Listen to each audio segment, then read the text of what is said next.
So good evening students. So நம்ம start பண்ணலாமா? கிட்டத்தட்ட லாஸ்ட் டாபிக் நம்ம எல்லா டாபிக்குமே கம்ப்ளீட் பண்ணிட்டோம். ஸோ ஃபர்ஸ்ட் நமக்கு ஸ்டார்டிங்லேருந்து பார்த்தோம் அப்படின்றப்ப ஃபர்ஸ்ட் டாப்பிக்காக நமக்கு வந்து மேக்கிங் ஆஃப் கான்ஸ்டியூஷன்லேருந்து ப்ரியாம்பிள்லேருந்து ஓகே.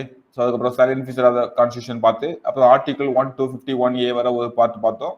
அதுக்கப்புறமா union government, state government, local bodies எல்லாமே பார்த்தோம் இல்லையா? ஒன்றிய அரசாங்கம், மாநில அரசாங்கம், உள்ளாட்சி அரசாங்கங்கள் பார்த்தோம். அதுக்கப்புறம் பார்த்தீங்கன்னா நீதித்துறை பற்றி பார்த்தோம் இல்லையா?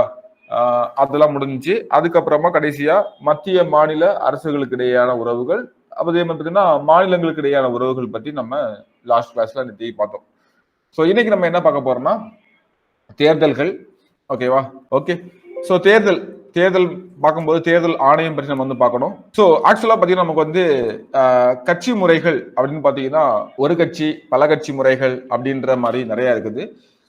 ஸோ இந்தியா வந்து பார்த்தீங்கன்னா பல கட்சி முறை. ஓகேவா? ஸோ கூட்டாட்சி நாடுகள் எல்லாம் பார்த்தீங்கன்னா பொதுவா எப்படி இருக்குன்னு பார்த்தீங்கன்னா 2 கட்சி முறை கொண்டதா தான் நமக்கு வந்து பொதுவா இருக்குது. ஓகேவா?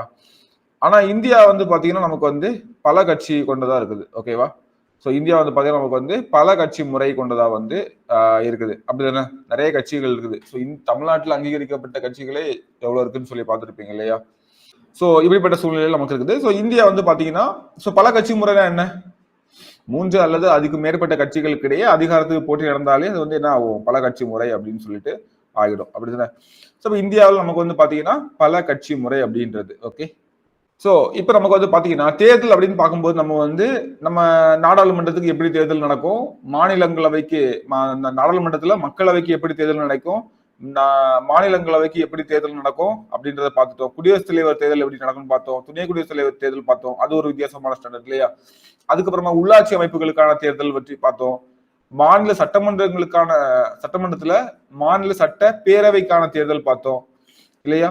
சோ அதே மாதிரி பாத்தீங்கன்னா நமக்கு வந்து அதே மாதிரி மாநில சட்ட மேலவைக்கான தேர்தல் பார்த்தோம் இல்லையா? சோ இந்த மாதிரி பல தேர்தல் முறைகளை பார்த்தோம். அப்படிதான். ஸோ இதுல வந்து பார்த்தோம் தேர்தல் அப்படிங்கும்போது நமக்கு மெயினா வந்து தேர்தல் ஆணையம் தான் ஃபர்ஸ்ட் நம்ம வந்து மைண்ட்ல வரணும் இல்லையா? அப்போ தேர்தல் ஆணையம் நமக்கு வந்து மைண்ட்ல வரப்ப நமக்கு வந்து அங்க முக்கியமான இடத்துல நம்ம இந்திய தேர்தல் ஆணையம் மைண்ட்ல வருது. இந்திய தேர்தல் ஆணையம் வந்து யாருக்கெல்லாம் தேர்தல் நடக்குது அப்படின்ட்டு நம்ம வந்து ஆல்ரெடி டிஸ்கஸ் பண்ணிட்டோம். ஸோ நிறைய பாயிண்ட் டிஸ்கஸ் பண்ணியிருப்போம் இல்லையா? ஸோ பரவாயில்ல, திரும்ப பார்க்கலாம். யாருக்கெல்லாம் நடக்குது? நாடாளுமன்ற தேர்தலையும் சட்டமன்ற தேர்தல்களையும் நடத்துது. அப்படின்னா நாடாளுமன்ற தேர்தலையும் சட்டமன்ற தேர்தலையும் நமக்கு நடத்துது.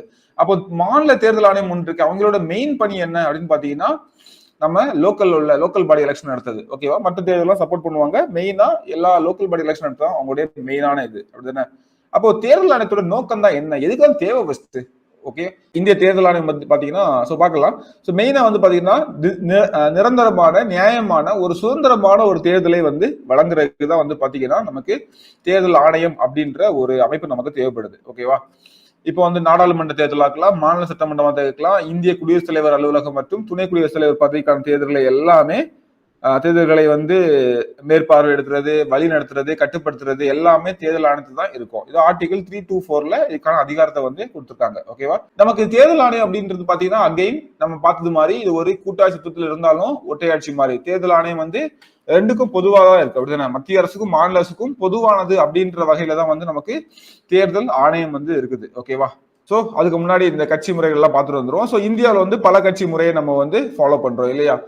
சோ இப்போ வந்து பாத்தீங்கன்னா கட்சியை வந்து பாத்தீங்கன்னா அங்கீகரிக்கிறதுக்கான வழிமுறைகள். ஸோ ஒரு கட்சியை வந்து எப்படி மாநில கட்சி, தேசிய கட்சி அப்படின்னு சொல்லிட்டு அங்கீகரிக்காங்க அப்படின்றத நம்ம வந்து பார்க்க போறோம். மெயினா நம்ம கேள்விப்பட்டிருப்போம் மாநில கட்சிகள் இருக்குது, தேசிய கட்சிகள் இருக்குது அப்படின்னு சொல்லலாம் கேள்விப்பட்டிருப்போம் இல்லையா? சோ இதுல வந்து பாத்தீங்கன்னா தேசிய கட்சிகள் அப்படின்றப்ப சில விஷயங்கள் இருக்குது.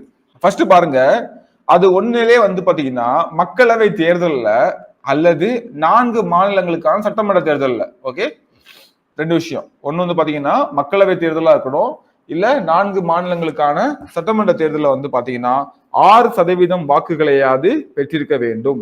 ஓகே, என்னது 6% வாக்குகளையாவது அந்த கட்சி வந்து பெற்றிருக்கணும். சோ பெற்றிருக்கும் போது அதை வந்து என்ன சொல்லுவோம்? தேசிய கட்சியாக நாம வந்து அங்கீகரிப்போம். அதை வந்து என்ன சொல்லுவோம்? தேசிய கட்சியாக நாம வந்து அங்கீகரித்துக் கொள்வோம். So first criteria. ஓகேவா? ஸோ இதே மாதிரி நிறைய கிரைட்டீரியா இருக்குது. ஸோ ஃபர்ஸ்ட் திங் என்னன்னு பார்த்தீங்கன்னா நமக்கு வந்து அந்த கட்சி வந்து என்ன பண்ணணும், ஒரு மக்களவை தேர்தல் மட்டும் இப்ப மைண்ட்ல வச்சுக்கோங்க. சோ இது கொஞ்சம் மறக்கும், கொஞ்சம் குழம்பும், ஓகேவா, ஒரு கன்ஃபியூஸ் வரும். ஃபர்ஸ்ட் மக்களவை தேர்தல்ல அந்த கான்செப்ட் மட்டும் மைண்ட் வச்சுக்கோ. மக்களவை தேர்தல்ல 6%. இப்போ நமக்கு வந்து லோக்சபா எலெக்ஷன் நடந்துச்சு இல்லையா லாஸ்டா, அந்த எலெக்ஷன்ல 6% ஓட்டு ஒரு கட்சி வாங்கியிருந்து அப்படின்னாலே அந்த கட்சி ஆட்டோமேட்டிக்கா என்ன இருக்கும், அந்த கட்சி ஆட்டோமேட்டிக்கா நமக்கு என்ன ஆயிரும், தேசிய கட்சி அப்படின்ற அந்தஸ்துக்கு வந்துடும். அப்படி இல்லை அப்படின்னா ஒரு 4 மாநிலங்கள்ல நடக்கிற சட்டமன்ற தேர்தல்ல ஒரு கட்சி வந்து நமக்கு வந்து மொத்த வாக்குகள்ல 6% வாங்கி வச்சுக்கீங்களேன், அது வந்து நமக்கு என்னவா மாறும்னா தேசிய கட்சி அப்படின்ற அந்தஸ்தை வந்து நம்ம வந்து கொடுத்துடலாம். ஓகேவா? சோ இதான் வந்து மெயின் ஃபர்ஸ்ட். ரெண்டாவது, அப்படி இல்லை அப்படின்னா ஒன்று அல்லது ஒன்றுக்கு மேற்பட்ட மாநிலங்கள்ல 4 மக்களவை தொகுதிகள்ல வந்து வெற்றி பெற்றிருக்கணும். ஓகேவா? ஒரு இடத்துல எல்லாம் வந்து பாத்தீங்கன்னா ஒன்றுக்கு மேற்பட்ட மாநிலங்கள்ல 4 மக்களவை தொகுதிகள்ல வெற்றி பெற்றிருக்கணும். ஓகேவா? அடுத்தது, இறுதியாக லாஸ்டா நடைபெற்ற மக்களவை தேர்தல்ல குறைந்தபட்சம் 3 மாநிலங்கள்ல 2% தொகுதிகள்ல, 2% ஓட்டு கிடையாது, 2% தொகுதிகள்ல வெற்றி பெற்றிருக்கணும். ஓகேவா?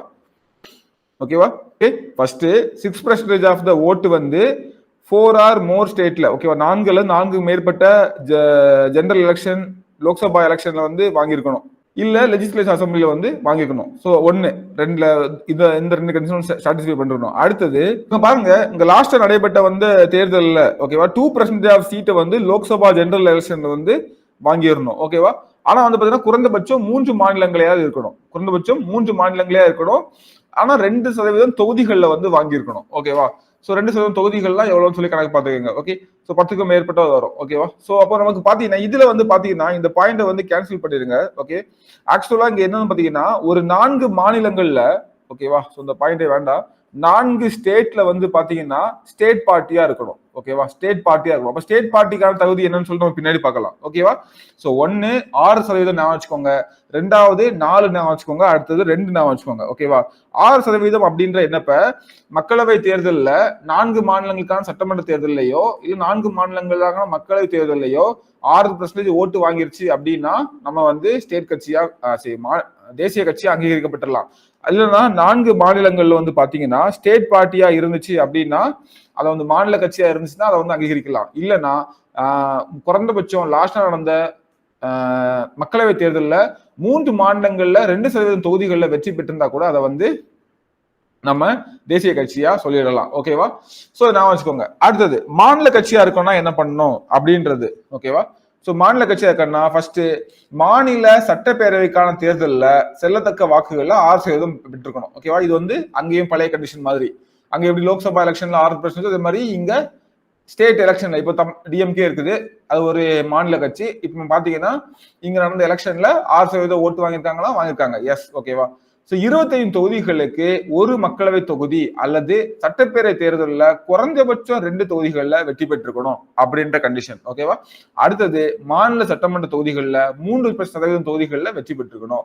சோ இந்த கண்டிஷன்ல இருந்துச்சு அப்படின்னா அதை வந்து ஒரு மாநில கட்சியா அங்கீகரிச்சுப்பாங்க. ஓகேவா? அதை ஒரு மாநில கட்சியா வந்து அங்கீகரிச்சுப்பாங்க. சோ இதான் வந்து பாத்தீங்கன்னா இந்த கட்சிகளுக்கான விஷயம். ஓகேவா? இந்த தேர்தல் குழு சின்னங்கள், ஓகேவா, சோ இந்த சின்னங்கள் கொடுக்குறாங்க இல்லையா, இப்போ வந்து பாத்தீங்கன்னா தாமரை சின்னம், கை சின்னம், அதே மாதிரி பாத்தீங்கன்னா நமக்கு வந்து ரெட்டைலை சின்னமா இருக்கட்டும், அப்புறம் இன்னொன்று பாத்தீங்கன்னா உதயசூரிய சின்னம், இந்த சின்னங்கள்லாம் வந்து எப்படி கொடுக்குறாங்க, யாரு கொடுப்பாங்க, எப்படி கொடுப்பாங்க. சோ இந்த சின்னங்கள் வந்து பாத்தீங்கன்னா அங்கீகரிக்கப்பட்ட அரசியல் கட்சிக்கு மட்டுமா சொந்தமானது. ஓகேவா? ஒரு எக்ஸாம்பிள் சொன்னா தமிழ்நாடு எக்ஸாம்பிளுக்கே போகலாம். சோ லாஸ்ட் டைம் வந்து பாத்தீங்கன்னா நாம் தமிழ் கட்சியோடைய இதை வந்து மாத்திட்டே இருந்தாங்க, அப்படித்தானே? சோ இவங்க ஒண்ணு கேட்பாங்க, அவங்க ஒண்ணு கொடுப்பாங்க அப்படின்னு சொல்லிட்டு. ஏன் அப்படின்னு பாத்தீங்கன்னா சோ அதுதான், அது வந்து அங்கீகரிக்கப்படாத கட்சி. இப்ப வந்து 8% ஓட்டு, 6% மேல ஓட்டு வாங்கி அங்கீகரிக்கப்பட்ட கட்சியா வந்து மாறிடுச்சு. சோ பிரச்சனை இல்லை. சோ அது பாத்தீங்கன்னா அப்போ நமக்கு அங்கீகரிக்கப்படலை அப்படின்னா தேர்தல் ஆணையம் கொடுக்கறதுதான் சின்னம். ஓகேவா? அப்போ ஒதுக்கப்பட்ட சின்னம் அப்படின்றது இப்போ மாநில கட்சிகள்லாம் அங்கீகரிக்கப்பட்ட கட்சிகள், தேசிய கட்சிகள் அங்கீகரிக்கப்பட்ட கட்சிகள், அந்த கட்சிகளுக்கு அவங்க கேட்கிற சின்னத்தை கொடுத்துட்டு போயிருவாங்க. ஓகேவா? சோ அப்போ ஒதுக்கப்பட்ட சின்னம் அப்படின்றது அங்கீகரிக்கப்பட்ட அரசியல் கட்சிகளுக்கானது. அதே மாதிரி ஒதுக்கப்படாத சின்னம் அப்படின்றது அங்கீகரிக்கப்படாத அரசியல் கட்சிகளுக்காக ஒதுக்கப்படும். ஓகேவா? இது வந்து தேர்தல் ஆணையமே அவங்க கொடுத்துருவாங்க. சோ இங்க வந்து பாத்தீங்கன்னா இந்த சின்னங்கள் வழங்குறதுல விலங்குகளின் சின்னங்களை வழங்குவதை தேர்தல் ஆணையம் வந்து ஸ்டாப் பண்ணிட்டாங்க. ஆனா யானை மட்டும் சிங்கம் ஆகிய சின்னங்கள் மட்டும் வழங்கிட்டு இருக்காங்க. ஓகேவா? சோ இப்போ வந்து பாத்தீங்கன்னா மற்ற எதையுமே வந்து வழங்குவது இல்லை. ஓகே, சோ விலங்குகளின் சின்னங்களை வழங்குவது தேர்தல் ஆணையம் வந்து நிறுத்தி இருக்குது. விதிவிலக்காக யானை மற்றும் சிங்கம் இந்த 2 சின்னம் மட்டும் நமக்கு வந்து இதுவரை வழங்கிட்டு இருக்காங்க. ஓகேவா? சோ நமக்கு தேர்தல் ஆல்ரெடி பார்த்தோம். நேரடி தேர்தல், மறைமுக தேர்தல். ஓகேவா? எல்லாம் புரியுது. நம்ம ஆல்ரெடி டிஸ்கஸ் பண்ண விஷயங்கள்லாம் திரும்ப பார்த்துட்டு இருக்க போறோம். இப்ப நேரடி தேர்தல் ஆல்ரெடி நம்ம பார்த்திருக்கோம். எங்கெல்லாம் எம்பி எலெக்ஷன்லயும் எம்எல்ஏ எலெக்ஷன்லயும் மக்கள் நேரடியாக தேர்ந்தெடுக்கப்படுறாங்க. கரெக்டா? பிரதிநிதிகள் மக்களால் நேரடியாக வாக்களிக்கப்படுகின்றனர். அப்ப இது வந்து பாத்தீங்கன்னா நேரடியாக தேர்ந்தெடுக்கப்படுறது. மறைமுக தேர்தல் பாருங்க, மக்களால் தேர்ந்தெடுக்கப்பட்ட பிரதிநிதிகள் வாக்களித்து இன்னொரு மக்கள் பிரதிநிதியை தேர்ந்தெடுக்கிறாங்க. அப்படிதானே? இது வந்து எக்ஸாம்பிள் பாத்தீங்கன்னா குடியரசுத் தலைவர் தேர்தல் சொல்லலாமா? குடியரசுத் தலைவர் தேர்தல் வந்து அந்த மாதிரி தான் நடக்குது. ஓகேவா? வேற என்ன? ராஜ்யசபா எம்பியோட தேர்தல், துணை குடியரசுத் தலைவர் தேர்தல் எல்லாமே அப்படிதான் நடக்குது இல்லையா? சோ அடுத்து வந்து உங்களுக்கு பாத்தீங்கன்னா விவிபிஏடி ஓகேவா? சோ விவிபிஏடி கொஸ்டின்ல கேட்டிருக்காங்க. ஓகேவா? ரொம்ப முக்கியமானது. எப்ப இன்ட்ரோடியூஸ் பண்ணாங்க? ஒரு வாட்டி இல்லைங்க, நிறைய வாட்டி. இதோடைய ஃபில் ஃபார்ம் கூட கேட்டிருக்காங்க. ஓகேவா? Voters verifiable paper audit trial. So வேற ஒன்றும் இல்லை, நீங்க ஓட்டு போடும்போது கவனிச்சிருப்பீங்க. நீங்க போயிட்டு ஓட்டு போட்டோன்னே நீ யாருக்கு ஓட்டு போடுங்கன்னு சொல்லிட்டு ஒரு பேப்பர் வந்து உங்க முன்னாடி அந்த ஸ்கிரீனுக்குள்ள டிஸ்பிளே ஆகிட்டு உள்ளுக்குள்ள விழுந்துரும். ஓகேவா? ஸோ அதான் வந்து விவிபிஏடி. ஒருவர் தாம் செலுத்திய வாக்கு சரியானபடி பதிவாகி உள்ளதா என்று தெரிந்து கொள்ளும் வாய்ப்பு தான் வந்து பாத்தீங்கன்னா விவிபிஏடி. இது 2014 இருந்து தேர்தலில் அறிமுகம் பண்ணிருக்காங்க. ஓகேவா? ஓட்டர்ஸ் வெரிஃபையபிள் பேப்பர், ஒரு பேப்பர் தான் வரும், ஆடிட் ட்ரையல். ஓகேவா? இது வந்து 2 காரணத்துக்காக. ஒன்னு உங்களுக்கு ப்ரூஃப், ஒன்னு வந்து கவுண்ட் பண்றதுக்கு. ஓகேவா? அப்போ voters verifiable paper audit trial VVPAT. So இதை வந்து கவுண்ட் பண்ணலாம் கூடாதுன்னு சொல்லிட்டு ஒரு பெரிய இது நீதிமன்றத்துல ஒரு வழக்கே போயிடுச்சு. ஓகே, நோட்டா அப்படின்றது நன் ஆஃப் தி எபோ, தெரியும் இல்லையா? ஸோ நோட்டா அப்படின்றது பாத்தீங்கன்னா நமக்கு வந்து none of the above. So மேல உள்ள எதுக்குமே விருப்பம் இல்லை, மேல உள்ள எதுவுமே இல்லை அப்படின்னு சொல்லி ஓட்டு போடுறோம். ஸோ எதுக்காக கொண்டாங்க? எல்லாருமே தேர்தலில் பங்கு பெறக்கணும். இப்போ எனக்கு வந்து எந்த கட்சியுமே ஓட்டு போட விருப்பம் இல்லை அப்படியா? ஓகே, வந்து சொல்லிட்டு போங்க அதை அப்படின்ற மாதிரியான விஷயம் தான். ஓகே, நான் வீட்டில் இருந்தக்கூடாது, நான் அந்த தேர்தலில் வந்து பங்கேற்றிருக்கணும். ஓகேவா? ஸோ அதுக்காக தான் கொண்டு வரதா இந்த நன் ஆஃப் தி எபோ அப்படின்றது. 2014 தேர்தலில் வந்து முதல் முறையை அறிமுகம் பண்றாங்க. நிறைய நாட்டில் கொண்டு வந்துட்டாங்க. இந்தியா வந்து இதை கொண்டு வந்த 14வது நாடு. ஓகேவா? ஸோ அப்போ 2 விஷயம், விவிபிஏடி, நோட்டா. ஸோ விவிபிஏடியோட ஃபுல் ஃபார்ம் என்ன? Voters verifiable paper audit trail. ஓகேவா? ஸோ பேப்பர்ன்ற வார்த்தையை மறந்துறாங்க. ஆடிட் வந்து கணக்கு வழக்கு, ஸோ கூட்டுறது, கவுண்ட் பண்றது அப்படின்ற மாதிரி நினைச்சுக்கோங்க. ட்ரையல் அப்படின்றது நம்ம முன்னாடி சும்மா ஷோ காட்டுறது, ஓட்டருக்கு வெரிஃபை பண்றாங்க. Voter verifiable paper audit trial அப்படின்றது. ஓகேவா? So NOTA. ஸோ 2015 தேர்தல் 2014 தான் முத இன்ட்ரோடியூஸ் பண்ணாங்க நமக்கு. ஃபைன். இப்போ இந்த தேர்தல் நடத்தக்கூடிய தேர்தல் ஆணையத்தை பற்றி நம்ம வந்து பார்க்கலாம். ஆர்டிகிள் 324 இருந்து 329A வரை நமக்கு சொல்லிருக்காங்க. பார்ட் 15. ஓகேவா? So part 15 of the constitution சொல்லிருக்காங்க. இது வந்து ஒரு பகுதி அளவு நீதி வழங்கும் அமைப்பா இருக்கு. நிதி ஆணையத்தை மாதிரி ஒரு பகுதி அளவு நீதி வழங்கும் அமைப்பு. அப்படின்னா சில விஷயங்கள்ல இவங்களே தண்டிக்கலாம். ஓகேவா? அதே மாதிரி பாத்தீங்கன்னா ஒரு நிரந்தரமான சுதந்திரமான அமைப்பா செயல்படுகிறது. ஜனவரி 25, 1950 செயல்பட துவங்கி இன்னும் நமக்கு வந்து செயல்பட்டு இருக்குது. ஓகேவா? ஓகே, சோ இது வந்து பாத்தீங்கன்னா இந்திய தேர்தல் ஆணையம் அமைப்பு எப்படி இருப்பாங்கன்னா, ஒரு தேர்தல் ஆணையரும் ஒரு தலைமை தேர்தல் ஆணையரும் 2 தேர்தல் ஆணையரும் இருப்பாங்க. அனைவருக்கும் சமமான அதிகாரம் கொடுத்திருப்பாங்க. ஓகேவா? ஒரு தலைமை தேர்தல் ஆணையரும் 2 தேர்தல் ஆணையரும் இருப்பாங்க. எல்லாத்துக்கும் சமமான அதிகாரங்கள் கொடுத்திருக்கோம். சோ 3 பேர் தான். ஆனா ஒருத்தர் வந்து பாத்தீங்கன்னா தலைமைன்னு சொல்லிக்கிறோம், அவ்வளவுதான். ஓகேவா? சோ இவங்களுடைய பதவி காலம் பாத்தீங்கன்னா 6 ஆண்டுகள் அல்லது 65 வயது வரை இருக்கும். 6 ஆண்டுகள் அல்லது 65 வயது வரை. எது ஃபர்ஸ்ட் வருதோ அது. ஓகேவா? 63 வயசுல உள்ள வராரு அப்படின்னா 65 வயசுல ரிட்டையர்ட் ஆயிடுவாரு. 55 வயசுல உள்ள வருவாரு அப்படின்னு பாத்தீங்கன்னா 6 வருஷம் 61 வயசுல வந்து ரிட்டையர்ட் ஆவாரு. அந்த கணக்கு. ஓகேவா? சோ பதவி காலம் 6 ஆண்டுகள் 65. சோ ஈஸியா வச்சுக்கோங்க. சோ என்ன பண்ணுங்கன்னா, நான் தனியா ஒரு வீடியோ பண்ணுவேன். நீங்களே இதை வந்து ஓனுதான் பண்ணுங்க. இந்த ஏஜ் எல்லாமே எடுத்து எழுதுங்க. ஓகேவா? நீதிபதி, உச்ச நீதிமன்ற, உயர் நீதிமன்ற நீதிபதிகளுக்கு அவங்களுடைய ரிட்டையர்ட் ஆகிற வயது என்ன, அதே மாதிரி இவங்களுக்கு ரிட்டையர்ட் ஆகிற வயது என்ன, வேற எங்கெல்லாம் நம்ம பாக்குறோமோ அந்த வயதுகள் தனியா எழுதி வச்சு படிங்க. ஓகேவா? சோ பதவி நீக்கம் அப்படின்னு பார்க்கும்போது உச்ச நீதிமன்ற தலைமை நீதிபதியை பதவி நீக்கம் என்ன ப்ரொசீஜர் யூஸ் பண்றோமோ அதே ப்ரொசீஜர் தான் நமக்கு இங்கேயும் யூஸ் பண்றோம். ஓகேவா? சோ இந்த மற்ற தேர்தல் ஆணையர்களை பதவி நீக்கம் செய்வது தலைமை தேர்தல் ஆணையர் வந்து சிபாரிசு பண்றது மூலமா தலைமை பண்ணிக்கலாம். இவங்களோட தகுதி வந்து எதுவுமே சொல்லல. இவங்க என்ன இந்த போஸ்ட்டுக்கு வர்றதுக்கு என்ன இருக்கணும் அப்படின்னு சொல்லிட்டு சொல்லப்படல. நம்ம முன்னாடி எல்லாம் பார்த்துருப்போம் இல்லையா? இப்போ நீதிபதி ஆகணும் உச்சநீதிமன்ற நீதிபதி ஆகணும்னா அவருக்கு இந்தந்த தகுதிகள் இருக்கணும் அப்படின்னு பார்த்தோம். அங்க வந்து எந்த தகுதியுமே சொல்லப்படவில்லை. ஓகேவா? சோ இவங்க வந்து அதிகாரங்கள் மற்றும் பணிகள். ஓகேவா? அதிகாரங்கள் மற்றும் பணிகள். சோ என்னெல்லாம் பண்ணுவாங்க? வாக்காளர் பட்டியல் ரெடி பண்ணுவாங்க அப்படிதானே? சோ நம்மளுடைய பேர் எல்லாமே கொண்ட லிஸ்ட் வந்து ரெடி பண்ணுவாங்க. வாக்காளர் பட்டியலை திருத்தி அமைக்கிறது. அகைன் இந்த வாட்டி புதுசா உள்ள வந்திருப்பாங்க, இறந்திருப்பாங்க. ஸோ வார்டு மாறி இருக்கும், பூத் மாறி இருக்கும். இதெல்லாம் வந்து மாற்றி அமைக்கிறது. இடங்களை ஒதுக்கீடு செய்தல். ஓகேவா? அதுக்கப்புறம் தேர்தல் நடத்துறது. ஆமா.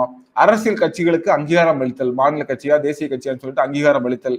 தேர்தல் மற்றும் அது தொடர்பான அனைத்து விஷயங்களை கண்காணிக்கவும், வழிகாட்டவும், கட்டுப்படுத்தவும் எல்லாமே இவங்க தான். ஓகேவா? ஸோ ஃபுல் அண்ட் ஃபுல்லா தேர்தல் சம்பந்தமான எல்லா விஷயமே தேர்தல் ஆணையம் கையில தான். ஓகேவா? ஸோ குடியரசுத் தலைவர் தேர்தலில், துணை குடியரசுத் தேர்தலில் மட்டும்தான் நமக்கு வந்து அந்த ஃபைனல் டிசிஷன் வந்து உச்சநீதிமன்றத்தில் தான் இருக்கும். மற்றபடி எல்லாமே இவங்க கண்ட்ரோல் தான். சின்னங்களை ஒதுக்குதல், போட்டியாளர்களின் சொத்துக்கள் தொடர்பான ஆவணங்களை சேகரிக்கும் பணி ரொம்ப முக்கியமானது. ஓகேவா? நீங்க ஒவ்வொரு வாட்டியும் ஒவ்வொரு கேண்டிடேட்டும் போய் ஃபைல் பண்ணும்போது இந்த நியூஸ் வரும் இல்லையா? ஸோ ரொம்ப பணக்கார வேட்பாளர் யாரு அப்படின்னு சொல்லிட்டு. ஸோ பாத்தீங்கன்னா அசையும் சொத்துக்கள் இவ்வளவு, அசையா சொத்துக்கள் இவ்வளவு, அவங்க மேல இவ்வளவு கிரிமினல் கேஸ் இருக்கு, சிவில் கேஸ் இருக்கு, எல்லாமே பதிவு பண்ணிட்டு இருப்பாங்க. ஓகேவா? அதுக்கான ஒரு வெப்சைட் இருக்கு, அதில் போய் பாத்தீங்கன்னா தெரியும் உங்களுடைய எம்பி மேல என்னென்ன. உங்க எம்பி மட்டும் இல்லை, எல்லா கேண்டிடேட்டும் பார்க்கலாம்.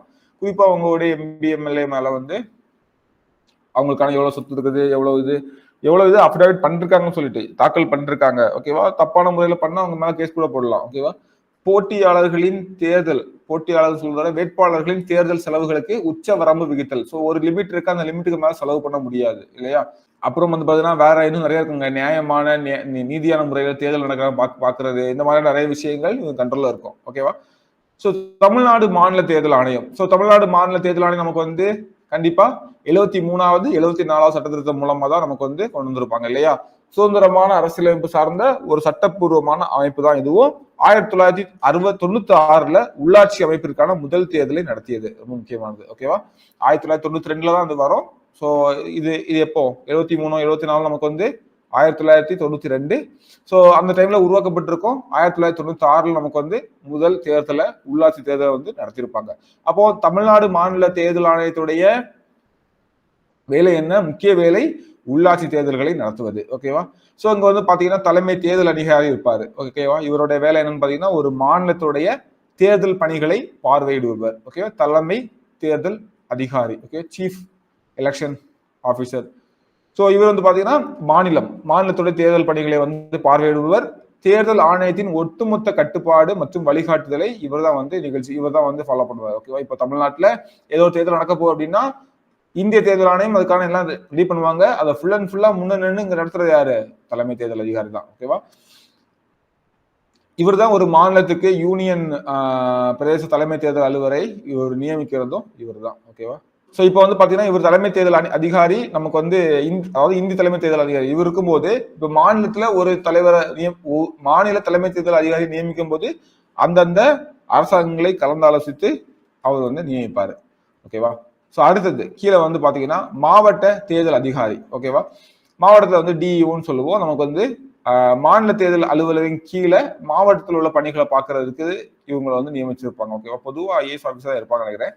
இந்திய தேர்தல் ஆணையம் மாநில அரசாங்கத்தின் அலுவலரை இந்த பணிக்கு நியமிக்கிறது. ஓகேவா? ஸ்டேட் கவர்மெண்ட்ல வேலை பார்க்குற ஒருத்தங்களை ஜஸ்ட் பிக்ஸ் பண்ணிடுவாங்க. ஓகே, புதுசா யாரும் தனியாலாம் வர மாட்டாங்க. தேர்தல் நடத்தல் அலுவலர், ரிட்டர்னிங் ஆபீசர். ஸோ இவர் தான் யாருன்னு பார்த்தீங்கன்னா ஒரு குறிப்பிட்ட நாடாளுமன்ற சட்டமன்ற தொகுதியில அந்த தேர்தலை நடத்துறதுக்கு பொறுப்பு. இப்போ வந்து நமக்கு ஒரு எக்ஸாம்பிளுக்கு நம்ம இதுல 2026ல தேர்தல் வருது, சட்டமன்ற தேர்தல் வருது. ஓகேவா? ஸோ அப்போ வந்து பாத்தீங்கன்னா ஒரு எக்ஸாம்பிளுக்கு ஏதாவது தொகுதி. ஓகேவா? ஸோ ஏதாவது தொகுதியில வந்து ஒரு தேர்தல் நடக்கணும்னு வச்சுக்கோமே. ஓகேவா? தூத்துக்குடி சட்டமன்ற தொகுதியில ஒரு தேர்தல் நடக்குது. அந்த சட்டமன்ற தொகுதி, அந்த தொகுதிக்கு உட்பட்ட, ஓகேவா, இப்போ ஒரு மாநிலத்துக்குள்ளேயே 2-3 தொகுதி இருக்கும் இல்லையா? சோ அந்த தொகுதிக்குள்ள உள்ள வேலைகளை வந்து கவனிக்கிறது தான் இந்த ரிட்டர்னிங் ஆபீசர், தேர்தல் நடத்தும் அலுவலர் அப்படின்னு சொல்லிட்டு. ஓகேவா? இங்கேயும் வந்து பாத்தீங்கன்னா மாநில அரசாங்கத்தின் அலுவலர் தான் இந்த பணிக்கு வந்து நியமிப்பாங்க. அகைன் அதே மாதிரி பாத்தீங்கன்னா வாக்காளர் பதிவு அதிகாரி. ஓகேவா? வாக்காளர் பதிவு அலுவலர் இவர் வந்து பாத்தீங்கன்னா தொகுதியில் உள்ள வாக்காளர் பட்டியலை வந்து சரி பார்க்கறது. ஸோ அந்த மாதிரியான அந்த தொகுதியில் டெஸ்ட் இந்த வாக்காளர் பட்டியலை சரி பார்க்கறது, வாங்குறது, இந்த மாதிரி விஷயங்கள்லாம். வாக்குச்சாவடி தலைமை அலுவலர். ஓகேவா? போலிங் பூத்ல உள்ள ஆபீசர். ஓகேவா? இவரை வந்து மாவட்ட தலைமை தேர்தல் அதிகாரி அமைப்பாங்க. கடைசியா வந்து யாருன்னு பாத்தீங்கன்னா தேர்தல் பார்வையாளர் அப்படின்னு இருப்பாங்க. ஓகேவா? ஸோ இந்த மாதிரி வந்து பாத்தீங்கன்னா தற்போதைய தேர்தல் ஆணையர்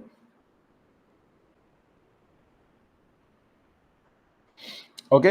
ஸோ இப்போ வந்து பாத்தீங்கன்னா நமக்கு வந்து அப்போ யாரெல்லாம் இருக்காங்க? ஃபர்ஸ்ட் வந்து தலைமை தேர்தல் அதிகாரி, அப்புறம் மாவட்ட தேர்தல் அதிகாரி, தேர்தல் நடத்தும் அலுவலர், வாக்காளர் பதிவு அலுவலர், வாக்குச்சாவடிக்கு ஒரு தலைமை அலுவலர், அப்புறம் தேர்தல் பார்வையாளர். ஸோ இவ்வளவு லிஸ்ட் இருக்கும். ஸோ இந்த மாதிரி தான் நமக்கு வந்து தேர்தலை நடத்துறாங்க. ஓகேவா? ஸோ இப்போ நம்ம பார்த்ததுல இருந்து கண்டிப்பா ஒரு கொஸ்டின் வரும். இந்த டாபிக் வந்து நல்லா பார்த்து வச்சுக்கோங்க. ஓகேவா? இதுல இருந்து இது வந்து கொஸ்டின் ஏரியா, இது வந்து அப்சல்யூட்டா கொஸ்டின் ஏரியா. ஓகேவா? இது வந்து கொஸ்டின் ஏரியா. ஸோ எல்லாமே நம்ம ஸ்லைட்ல வச்சிருக்க எல்லாமே ரொம்ப கம்மியா வச்சிருக்கோம். எல்லாமே முக்கியமானது. ஓகேவா? ஸோ இதான் நமக்கு வந்து தேர்தல் மற்றும் தேர்தல் இது.